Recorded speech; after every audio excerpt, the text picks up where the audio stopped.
عزیز دوستو السلام علیکم۔ قرآن مجید میں دو دریاؤں کا ذکر آتا ہے جس میں دریائے نیل اور دریائے فرات شامل ہیں۔ اکثر میرے دوست کمنٹ سیکشن میں دریائے فرات کے بارے میں سوال کرتے ہیں کہ یہ کب خشک ہوگا، کتنا خشک ہو چکا، کس زمانے میں اس سے سونے کا پہاڑ نکلے گا اور اس میں سے ایک شہر بھی دریافت ہوا، آپ اس کے بارے میں کیا کہتے ہیں؟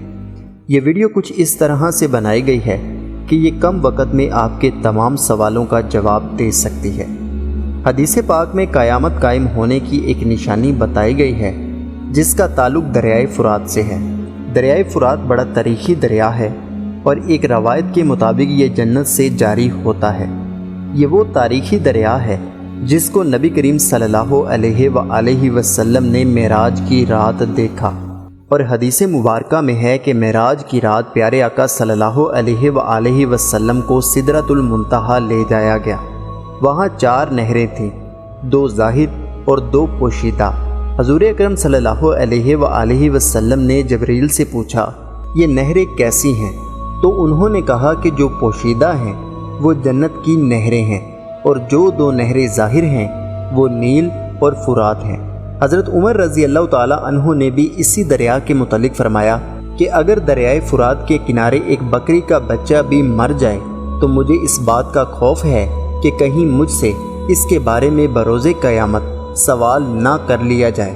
اسی دریائے فرات کے کنارے میدان کربلا میں حضرت امام حسین رضی اللہ تعالی عنہ کو شہید کیا گیا تھا۔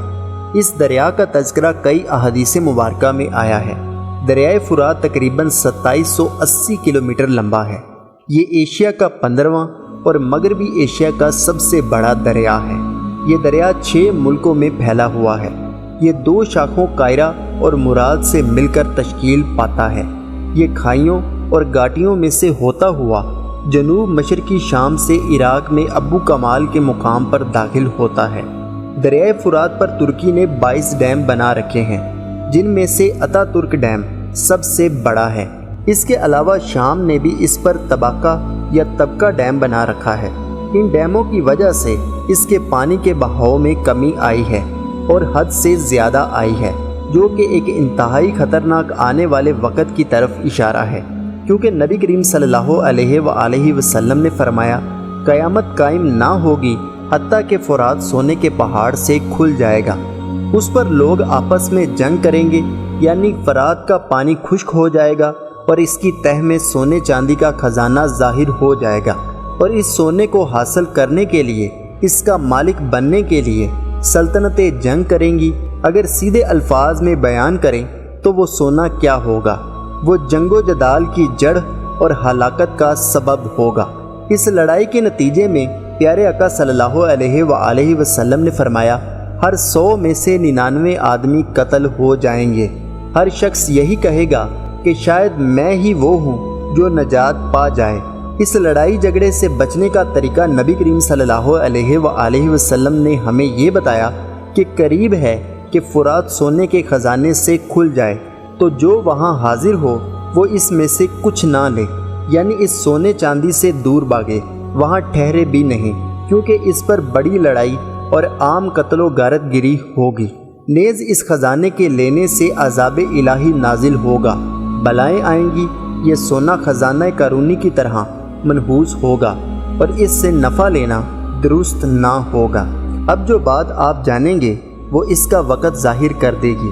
حدیث مبارکہ میں آتا ہے اس کی قسم جس کے قبضے میں میری جان ہے کہ یہ دنیا ختم نہ ہوگی حتیٰ کہ ایک آدمی قبر پر سے گزرے گا تو وہ وہاں لوٹے گا اور کہے گا کہ کاش اس قبر والے کی جگہ میں ہوتا۔ یعنی اس وقت دنیا میں فتنے، آفتیں اور بلائیں اس قدر ہوں گی کہ لوگ زندگی پر موت کو ترجیح دیں گے اور قبر کو دیکھ کر تمنا کریں گے کہ اس قبر میں ہم دفن ہوتے۔ دریائے فرات یہ کوئی عام دریا نہیں ہے، یہ ایک جنتی دریا ہے اور قیامت کے قریب اس کو اٹھا لیا جائے گا۔ پھر اگر ہم حضرت تمیم داری کی روایت پر غور کریں تو دجال نے جو سوال ان سے پوچھے، ان میں سے ایک سوال دجال نے گسیلے انداز میں ان سے پوچھا تھا کہ طبرستان کے دریاؤں کے متعلق تو بتاؤ۔ ان مسافروں نے پوچھا دریا کے متعلق کیا پوچھنا چاہتے ہو؟ تو وہ بولا اس میں پانی ہے مسافروں نے کہا ہاں اس میں پانی ہے۔ اس نے کہا عنقریب اس کا پانی ختم ہو جائے گا۔ اور دوستو یاد رکھیے گا کہ یہ وہ نشانی کی صورت میں سوال تھا جو دجال کے ظاہر ہونے سے پہلے پوری ہونی ہے۔ قبرستان اس وقت ایران میں موجود پہاڑوں میں موجود جگہ کا نام ہے اور دریائے فرات کا کچھ حصہ ایران سے ہو کر گزرتا ہے۔ تو اس سے ایک بات واضح ہو جاتی ہے کہ یہ اس دور کے قریب جا کر مکمل خشک ہوگا جب دجال کا ظہور قریب ہوگا، یعنی قیامت کے قریب تر۔ اگر ہم آئے روز آنے والی خبروں پر غور کریں یا یوٹیوب پر ہی ملنے والی ویڈیوز پر بات کریں تو وہ یہ ظاہر کروانے کی کوشش کرتے ہیں کہ دریائے فرات خشک ہو چکا ہے، لیکن چونکہ یہ دریا چھوٹا نہیں 2780 کلومیٹر لمبا ہے، اس لیے اس کے کسی ایک حصے کا خشک ہونا پورے دریا کے خشک ہونے کے مترادف نہیں ہوتا۔ بعض اوقات ترکی یا شام کے ڈیم اس دریا کا پانی روک لیتے ہیں، جس کی وجہ سے اس دریا میں پانی کا بہاؤ کم ہو جاتا ہے اور بعض اوقات تو خشک ہو جاتا ہے، لیکن اس کا ہرگز معنی یہ نہیں کہ یہ دریا مکمل طور پر خشک ہو گیا ہے۔ اب کچھ لوگ کہتے ہیں کہ دریائے فرات سے لوگ سونا نکال رہے ہیں اور دریائے فرات کے خشک ہونے کی وجہ سے اس کے اندر سے ایک پرانا شہر ظاہر ہوا ہے جو 3500 سال پرانا ہے، لیکن یہ دعوے بعد میں غلط ثابت ہوئے ہیں۔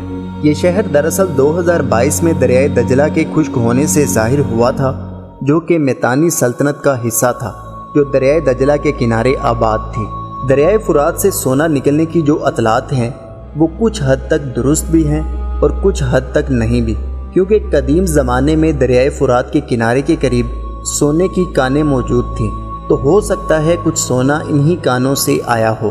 البتہ پہاڑ کے برابر یا سونے کا پہاڑ ماہرین کے مطابق ابھی تک دریائے فرات میں موجود نہیں، لیکن چونکہ اللہ کے رسول صلی اللہ علیہ وآلہ وسلم نے یہ فرمایا ہے تو اس لیے یہ ہو کر ہی رہے گا۔